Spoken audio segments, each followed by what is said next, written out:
Muy buenas a todos, ¿qué tal? ¿Cómo están? Dios les bendiga en el nombre de Jesús. Les mando un fuerte abrazo. Es un placer volver a estar con ustedes aquí en un nuevo video para traerte la palabra del Señor, para poder ser edificación, bendición a tu vida. En el tema que tengo hoy es de lo que Dios me estuvo hablando en todo este tiempo.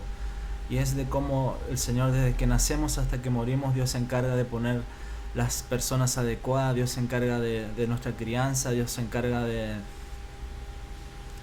proveernos, Dios se encarga de que escuchemos su evangelio, Dios se encarga, ¿no es cierto?, de todo eso, desde que nacemos hasta que morimos, porque el Señor está en un espacio-tiempo que nosotros, los seres humanos, no estamos, ¿no es cierto? Él conoce el principio, el presente y el futuro. Entonces Dios se encarga de que nacemos hasta que Él pone fin a nuestras vidas, ¿no es cierto? Él es soberano, Él es sublime, Él es todopoderoso, ¿no es cierto? Y está al control de todo. Y, y quiero hablar acerca de eso, ¿no es cierto? Desde que nacemos, Dios nos regala la vida, ¿no es cierto? Dios va cuidando de nosotros, Dios va poniéndonos las personas adecuadas, Dios se encarga de que escuchemos su evangelio, Dios se encarga de, hasta en esos peores situaciones, peores momentos, Dios las permitió para que nosotros podamos romper nuestro orgullo y clamar al Señor, porque como dice su palabra, todo aquel que invoque el nombre del Señor será salvo. Entonces, cada situación dolorosa que hemos pasado en nuestra vida es permitido por Dios para que nos acerquemos a Dios. Eh, esto lo saqué del versículo del libro de Jonás, donde Dios, Dios manda a su siervo, a su profeta Jonás, a predicar a una ciudad, la ciudad de Nínive. Esta ciudad era tan malvada que la maldad subió hasta Dios, y Dios le dice al profeta que vaya y que predique en ese lugar de Nínive. Sabemos que Jonás no quería ir porque ese pueblo era muy malvado, y Jonás quería en sí que Dios haga caer su juicio contra esa ciudad. Entonces Jonás se va por otro lado, sube a otro barco, a otra dirección, el barco le agarra una tormenta, lo come un pez, ¿no es cierto? Después él ahí se arrepiente, clama al Señor, Dios manda a ese pez que lo vomite, y ahí sí, Jonás va a predicar a Nínive, a esta ciudad malvada, y predica, caminando, ¿no es cierto? Predica el evangelio, predica lo que Dios le mandó que predique. Y después Jonás se va a una montaña, a un lugar donde podía ver la ciudad, ¿no es cierto? Esperando a ver qué iba a pasar con la ciudad. Y Dios le pone una calabacera, ¿no es cierto? Unas hojas arriba para que no le agarre el sol. Y bueno, y después Dios manda un gusano que coma esa planta, y la sombra que tenía se le fue. Entonces Jonás se enoja mucho y le dice al Señor que además dispuso que al salir el sol soplara un fuerte viento, dice, solano, y el sol dio Jonás en la cabeza, casi se desmaya y hasta deseaba morir, se decía, mejor sería morir que seguir viviendo. Entonces Dios le dijo a Jonás, tanto enojo te causa lo que le pasó a la enredadera, y él respondió, es tanto el enojo que me causa que hasta quisiera morirme. Y el Señor le dijo, tú sientes lástima por la enredadera por la cual no trabajaste y a la cual no le hiciste crecer, durante una noche creció y a la noche siguiente dejó de existir. Y dice en el versículo 11 que este es lo que quiero traer. Y yo no habría de tener piedad de Nínive, esa gran ciudad con más de 120.000 habitantes que no saben distinguir cuál es su mano derecha y cuál es su mano izquierda, y donde hay muchos animales. En otras versiones dice, en la TLA, traducción lenguaje actual, dice, ¿no crees que yo debo preocuparme y tener compasión por la ciudad de Nínive? En esta gran ciudad viven 120.000 personas que no saben qué hacer para salvarse, y hay muchos animales. En el libro de Jonás vemos tal cual, ¿no es cierto?, que es un pueblo que Dios dice que como una planta vio crecer, ¿no es cierto?, que cómo no va a tener Dios piedad, misericordia, ¿no es cierto?, de esta ciudad. Entonces mandó a su profeta a predicarle. Y como termina la historia, toda la ciudad se arrepiente, hace ayuno y pide perdón al Señor.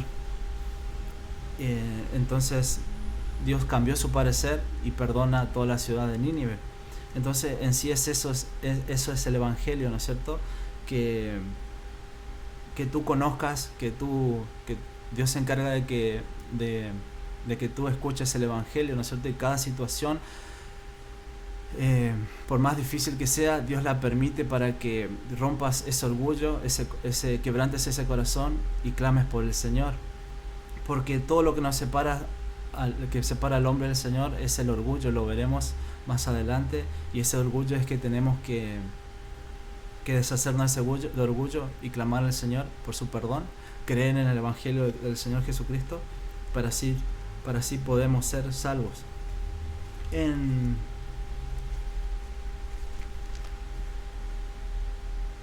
segunda de Pedro, capítulo 2, capítulo 3, perdón, verso 9 dice: el Señor no se tarda para cumplir su promesa como algunos piensan, sino que nos tiene paciencia y no quiere que ninguno se pierda, sino que todos se vuelvan a Él.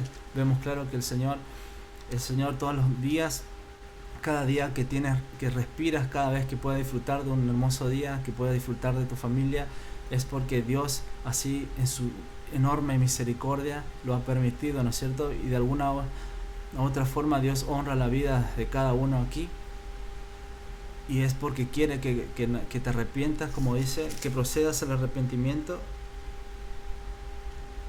y se vuelvan a Él. Como vuelvo a leer, el Señor no se tarda para cumplir su promesa como algunos piensan, sino que nos tiene paciencia y no quiere que ninguno se pierda, sino que todos se vuelvan a Él.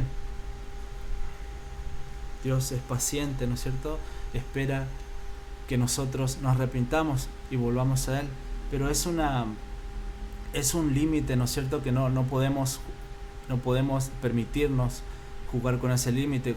¿En qué sentido les hablo? Como diciendo, no, yo conozco la palabra del Señor y yo me voy a arrepentir cuando esté a punto de morir, yo me voy a arrepentir cuando esté en el quirófano, y no es así, ¿no es cierto? Porque eso es una forma de burlarse de Dios, decir, bueno, yo vivo de la manera que quiero y al último tiempo me voy a arrepentir, y no es esa forma. Acuérdense que dice la palabra del Señor que Dios no puede ser burlado. Entonces la palabra del Señor es un sí, un amén. Cuando tú escuchas el Evangelio tienes que decir, sí, Señor, yo te creo. Decirle al Espíritu Santo, porque el Espíritu Santo convence de pecado, de justicia, de juicio. Entonces sí, te lleva a los pies del Señor Jesucristo. Creer, decir que sí al Evangelio, creer y arrepentirnos de nuestro pecado. Cuando el Espíritu Santo, cuando escuchamos el Evangelio, cuando escuchamos alguna canción que nos conmueve, cristiana, ¿no es cierto?, que nos sentimos pecadores, en eso se basa la conversión, ¿no es cierto? El Espíritu Santo te convence de que estás mal ante un Dios, ante un Dios que te creó, ¿no es cierto? Entonces el Espíritu Santo te lleva a arrepentirte, te lleva hacia Jesucristo, y Jesús dice que no a nadie echa fuera, ¿no es cierto? Y quiero hablar de eso, quiero hablar de lo que sería la blasfemia al Espíritu Santo. Sabemos, como dice en Juan, ¿no es cierto?, 16, decía Jesús, cuando Él venga convencerá al mundo de pecado y de justicia y de juicio. Jesucristo decía que yo me tengo que ir para mandar al Espíritu. Entonces el Espíritu Santo es que convence de pecado, justicia y juicio.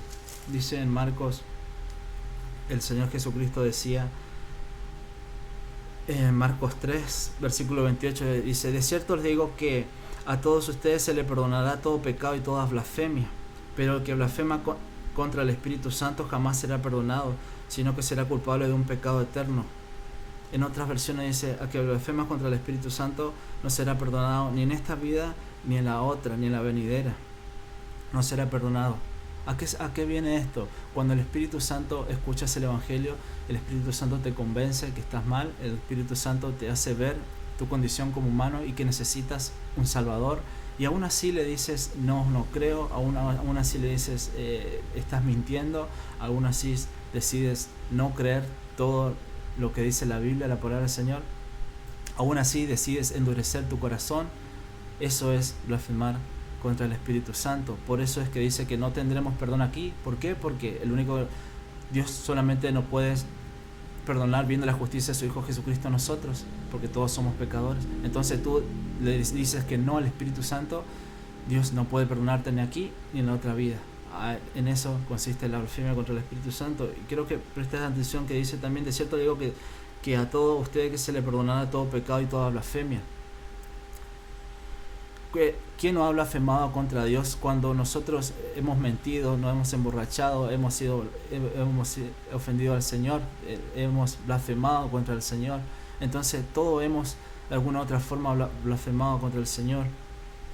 No debería permitirse para ningún ser humano permitirse burlarse de Dios ni blasfemar contra Dios, pero todos lo hemos hecho por nuestras condiciones de ser humano, al mentir, al emborracharnos, a drogarnos, a mirar con lujuria.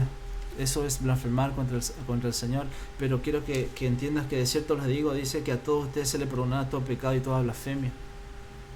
Es decir, que Dios nos perdona de todo, no importa qué hayas hecho, Dios te perdona todo, Dios nos perdona todo. Cuando nos arrepentimos con ese corazón verdadero de arrepentimiento, ¿no es cierto? Dios nos perdona todo. Por eso le digo, todos hemos blasfemado de una forma u otra a Dios con nuestro comportamiento. Pero ¿cuál es el que no se puede perdonar? Es cuando el Espíritu Santo, escuchas el Evangelio, el Espíritu Santo te llama al arrepentimiento y aún así le dices que no.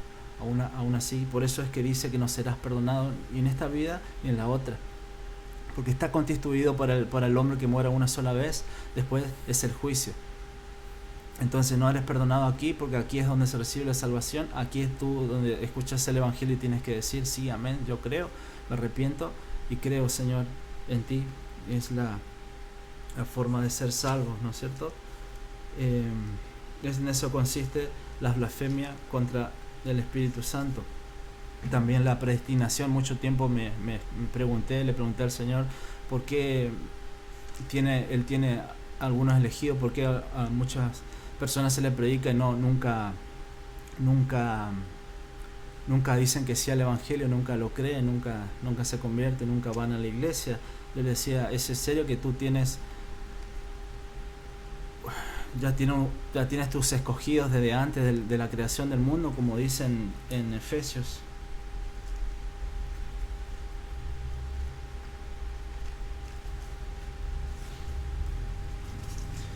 Dice en Efesios 1, en Él Dios nos escogió antes de la fundación del mundo, para que en su presencia seamos santos e intachables por amor. Eso es un versículo hermoso. En Él fuimos escogidos antes de la fundación del mundo. Como le decía, Dios se mueve en un espacio-tiempo desde el principio. Él conoce el principio, conoce el fin, todo, ¿no es cierto? Entonces Él dice que a los cristianos, a los hijos de Dios, ya los escogió antes de la fundación del mundo. O como dice también en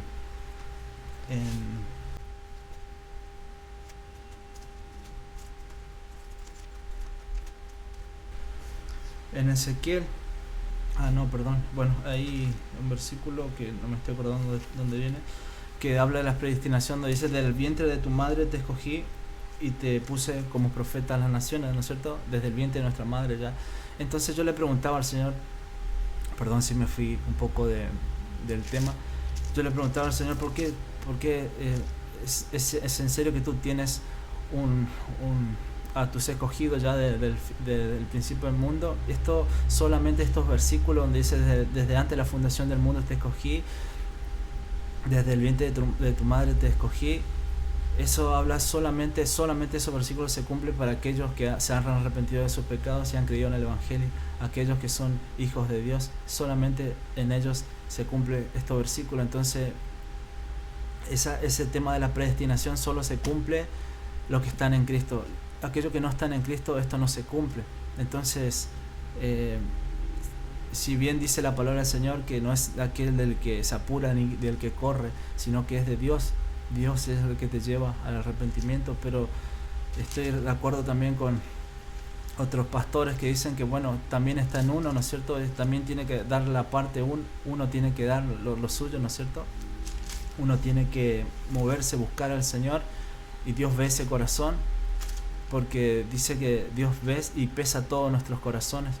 Entonces, si tú das la iniciativa, eso es tarde o temprano que Dios va a ver ese corazón y va a mandar a las personas adecuadas para que te digan cómo llegar a Dios, para que te prediquen el Evangelio, pero el que convence es el Espíritu Santo. Entonces, terminando esta parte del video, la predestinación, esos versículos hermosos que dice que Dios nos eligió antes de la fundación del mundo o desde el vientre de nuestra madre, solo se cumple en aquellos que están en Cristo, no se cumple para aquellos que no están en Cristo.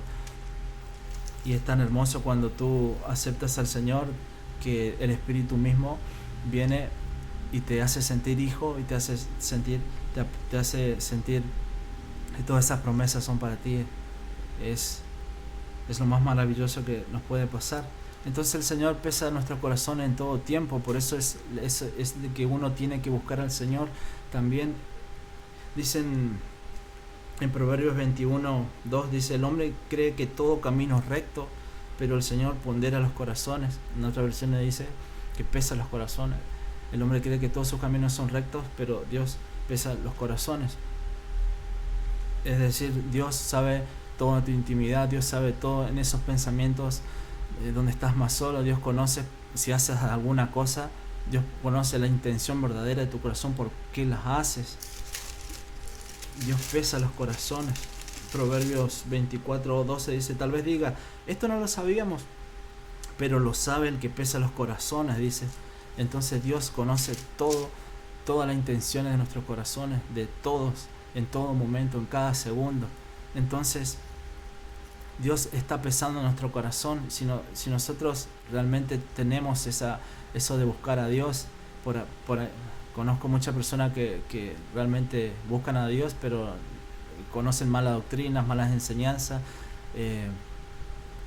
y no es cierto, y yo sé que Dios le va a dar palabra, ¿no es cierto?, para que lo encamines bien. Por eso el Señor pesa los corazones.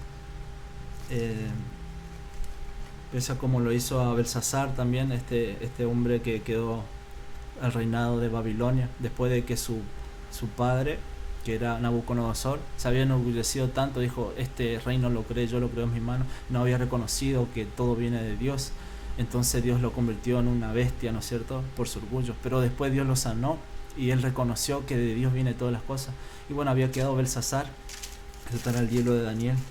Y Daniel, Belsasar, había festejado, nunca había reconocido que Dios era el que le dio todo ese reino, ese poder.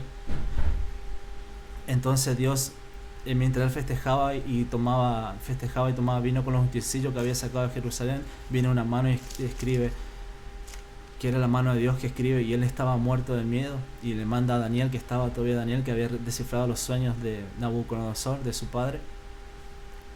Y ese escrito decía: ha sido pesado y ha sido hallado falto.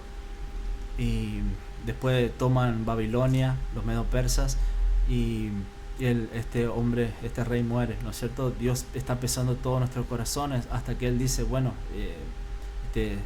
es el Dios, porque Dios tiene todo el control, ¿no es cierto? Dios dice: bueno, hasta aquí has llegado, he pesado tu corazón y ha sido hallado falto, como le dijo a Belsasar. Tekel, dice, él se escribió Mené Tekel Parsin, la mano de Dios. Dice, lo que significa es: Mené, Dios ha llamado a cuentas al reino de su majestad y lo ha puesto fin. Tekel, Dios ha pesado a su majestad en una balanza y su peso deja mucho que desear. En otras versiones dice: ha sido hallado falto. ¿Y cómo balanceamos esa balanza, no es cierto? Dios nos está pesando todo el tiempo, hasta los mismos cristianos, ¿no es cierto? Nosotros tenemos que siempre sonreír, siempre mostrar, siempre dar palabra de ánimo, siempre que vemos tenemos que ayudar. A veces no hacemos, a veces no sonreímos a alguien, a veces estamos tan ocupados en nuestras cosas y no sonreímos, no damos palabra de ánimo, no predicamos evangelio. Eso también Dios los pesa. Dios nos pesa por los mandamientos, Dios nos pesa por su palabra, Dios nos pesa por la vida de su Hijo Jesucristo. Todo el tiempo también somos pesados nosotros. No es que nosotros somos mejores que los que no conocen a Dios, todo el tiempo somos pesados, pero lo que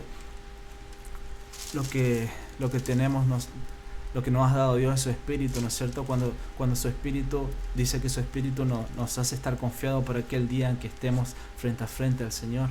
Eso es, ¿no es cierto? El ser humano no puede dejar nada por sí mismo, no puede dejar las cosas pecaminosas, pero con el Espíritu sí. porque dice que el Espíritu Santo es mayor que el que está en este mundo. Dios te ayuda a vencer todas las cosas de este mundo. Dios pesa nuestros corazones, y Dios, cuando nos arrepentimos, nos da un nuevo corazón.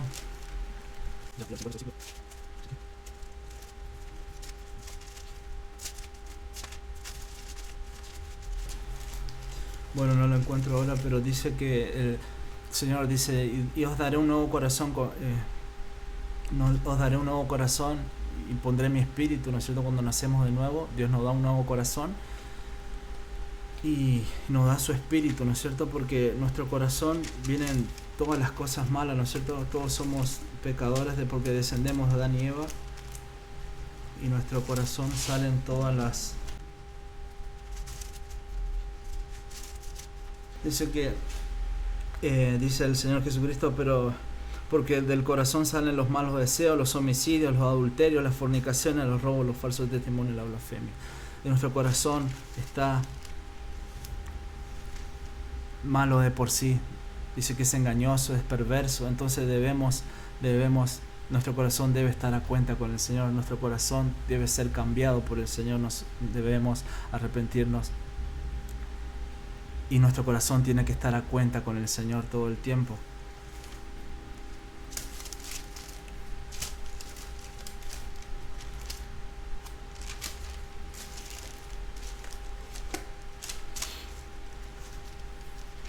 Entonces, Dios nos va cuidando todo el tiempo, desde que nacemos hasta que Él pone fin a nuestra vida, ¿no es cierto? Desde que empezamos a conocer, dejamos de ser niños y empezamos a conocer lo que es el pecado, ¿no es cierto? Dios se encarga de que conozcamos su evangelio, de que podamos, de que dice que en aquel momento, cuando estemos frente a frente a Dios, no vamos a tener excusa, porque la misma creación del Señor, que cuenta su gloria, su magnificencia, eso va a ser también para que nosotros, cuando no tengamos excusa en el día de que estemos frente a frente a Dios, Dios nos va a decir: ¿qué hiciste con tu condición pecaminosa? ¿Por qué no aceptaste la salvación que Dios te mandé? ¿Y cuál es la salvación que Dios nos mandó? ¿No es cierto? Su Hijo Jesucristo murió en esa cruz por nosotros para pagar nuestro pecado, ¿no es cierto? Para que su justicia se nos impugne a nosotros y podamos entrar al reino de los cielos. Gracias al Señor, alabado sea su nombre. Entonces Dios pesa todo el tiempo nuestros corazones hasta que Él pone fin, ¿no es cierto? Como lo hizo Belsasar, ha sido pesado y ha sido hallado falto, y la idea con estos videos, ¿no es cierto?, que siempre da la gloria al Señor, siempre es hacer lo posible para que entiendas cómo ir al Señor, cómo acercarte a Dios, ¿no es cierto? Y es creer, arrepentirnos de nuestros pecados y creer en el Evangelio del Señor Jesucristo. Serás salvo y pasarás a ser hijo de Dios. Todas los versículos, toda la palabra del Señor te la puedes tomar porque eres hijo, tendrás todas las bendiciones. Entonces, bueno, eso es todo lo que le quería decir en este video. Le mando un fuerte abrazo, espero que le haya sido de ayuda. Me he complicado buscando los versículos, realmente me sigue costando mucho, pero voy a seguir practicando, voy a seguir mejorando, eso les aseguro. Me están ayudando, me está ayudando mi esposa, me están ayudando. Yo creo que seguiré mejorando. Mientras así Dios lo permita, seguiré aquí. Y le mando un fuerte abrazo, y acuérdense que Dios está pesando todo el tiempo en nuestros corazones, conoce todo, y tenemos que buscarlo, tenemos que dar ese paso para buscarlo también. Tenemos que, ¿no es cierto?, no blasfemar contra el Espíritu Santo, porque en eso consiste que la blasfemia, decirle que no al Espíritu Santo, y eso significa que no seremos perdonados ni aquí ni en la otra vida. Cuando escuchas el Evangelio, es un llamado a la salvación, es un llamado a que tu vida va a cambiar, es un llamado. No es que no vendrán problemas, vendrán más problemas, pero la paz que tienes de parte del Señor, ese espíritu que te dice eres hijo del Dios Todopoderoso, eso es lo que te llama cuando alguien te predica el Evangelio. Eso es todo por ahora, amigos. Les mando un fuerte abrazo y nos vemos en la próxima. Dios les bendiga en el nombre de Jesús. Hasta la próxima.